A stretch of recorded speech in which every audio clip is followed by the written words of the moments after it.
Ada beberapa ciri-ciri ketika pinjol tersebut mau bangkrut, dan ketika pinjol tersebut bangkrut, hutang kita ya tentunya bisa lunas dengan secara otomatis. Nah, di sini ada 15 pinjol katanya itu mau bangkrut di tahun 2025. Di sini saya mau bahas buat teman-teman semuanya.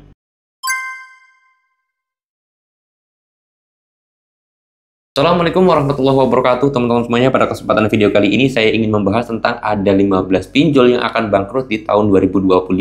Lalu kemudian di sini juga saya ingin membahas terhadap yang namanya ciri-ciri pinjol tersebut akan bangkrut itu seperti apa. Nah, di sini saya pengen bahas ya. Tolong disimak baik-baik karena takutnya terjadi salah paham, karena jujur saya sendiri ya teman-teman semuanya ketika mau membuat video itu di sini saya ada tablet ya nih, kalau kalian pengen tahu mah ini sebagai dasar gimana saya itu cari referensi terlebih dahulu sebelum saya itu membuat video, entah membaca dari beberapa artikel yang terutama yang punya kredibilitas ya. Yang pertama kayak Liputan 6, CNN, CNBC, lalu kemudian situs OJK tentunya juga ya, Kompas dan yang lain sebagainya. Oke.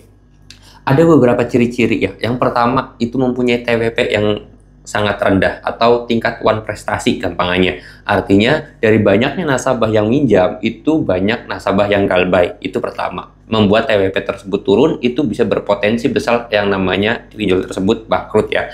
Nah, ini yang menjadi dasaran gimana sih bisa menilai bahwasanya pinjol tersebut mana yang bagus, mana yang enggak, mana yang pinjol itu berpotensi bangkrut, mana yang enggak. Nah, tingkat TWP ini ya teman-teman semuanya, kemarin tuh beredar banyak yang namanya pinjol ini bakal bangkrut, Shopee bakal bangkrut, Aku Laku bakal bangkrut, dan yang lain sebagainya. Mereka mengatakan bahwa TWP-nya itu rendah, artinya pinjol ini akan bangkrut. Nah, kalau kalian tahu ya, TWP itu nggak bisa dibocorkan secara publish juga. Jadi memang ini sebenarnya privasi. Ada yang mempublikasikan, itu biasanya adalah pinjol-pinjol yang memiliki hal yang bagus ataupun track record yang bagus gitu. Kalau yang jelek-jelek itu biasanya disembunyikan atau tidak dipublikasikan. Ya mana ada perusahaannya sedang bagus ya pasti dipublikasikan. Tapi kalau perusahaannya sedang jelek masa mau dipublikasikan, kan nggak mungkin ya teman-teman ya. Itu logikanya ya. Jadi kalau kemarin tuh ada yang dengar ataupun ada yang bilang bahwasanya pinjol ini TWP-nya rendah bakal bangkrut,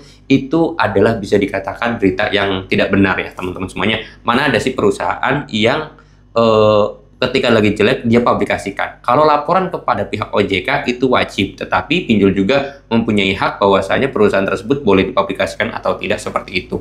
Nah, itu pertama. Lalu kemudian yang ketiga adalah pinjol itu banyak sekali aturannya sebenarnya. Ketika ada hal yang dilanggar itu bisa kena sanksi. Dari sanksi-sanksi tersebutlah bisa jadi ciri-ciri pinjol tersebut akan bangkrut. Tetapi masalahnya memang kalau di Indonesia ini ya jujur, nggak pinjol itu susah kena sanksi kalau nggak viral. Saya mau apa adanya aja ya teman-teman ya. Banyak sekali sebenarnya kasus-kasus yang di lapangan itu sudah melanggar dari aturan OJK, sudah keluar dari ketetapan, sudah keluar dari undang-undang. Artinya pinjol tersebut udah bangkrut, sudah selayaknya pinjol tersebut itu ditutup oleh OJK karena banyak aturan-aturan yang dilanggar oleh pinjol tersebut. Nah, inilah yang paling susah teman-teman semuanya. Kenapa? Ya tahu sendirilah di Indonesia ya.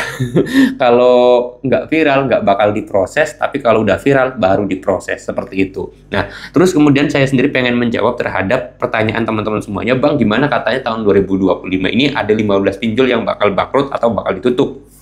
Mengenai hal tersebut ya, kalau pinjol tersebut bakal ditutup atau tidak, saya sendiri belum tahu karena saya sudah mencari banyak sekali referensi bahwa itu tidak benar atau tidak pasti ya teman-teman. Ya mudah-mudahan aja pinjol-pinjol tersebut memang benar tutup, tapi kalau misalkan nggak ditutup ya ya sudah. Karena saya sendiri belum menemukan referensinya bahwa pinjol tersebut bakal bangkrut juga atau bakal ditutup. Ya kita berdoa sih pengennya pinjol itu cepat tutup ya.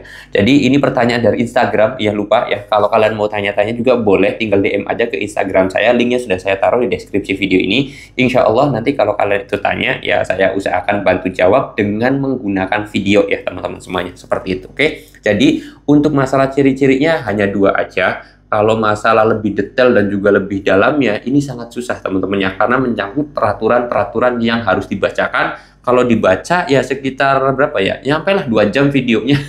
Jadi terlalu panjang. Intinya dua. Yang pertama mempunyai TWP yang rendah. Yang kedua adalah pinjol tersebut telah melanggar aturan. Lalu kemudian yang ketiga ya gampangannya sih ya banyak nasabah yang galbay aja lah, atau pinjol tersebut punya reputasi keuangan yang buruk. Baru nanti itu pinjol tersebut bakal ditutup atau bisa dikatakan pailit atau bangkrut ya teman-teman semuanya. Oke? Mudah-mudahan bisa menjawab atas pertanyaan ini. Kalau kalian mau tanya, boleh langsung aja tulis di kolom komentar atau DM langsung aja ke Instagram saya. Saya tutup dulu video ini dengan kata Assalamualaikum warahmatullahi wabarakatuh.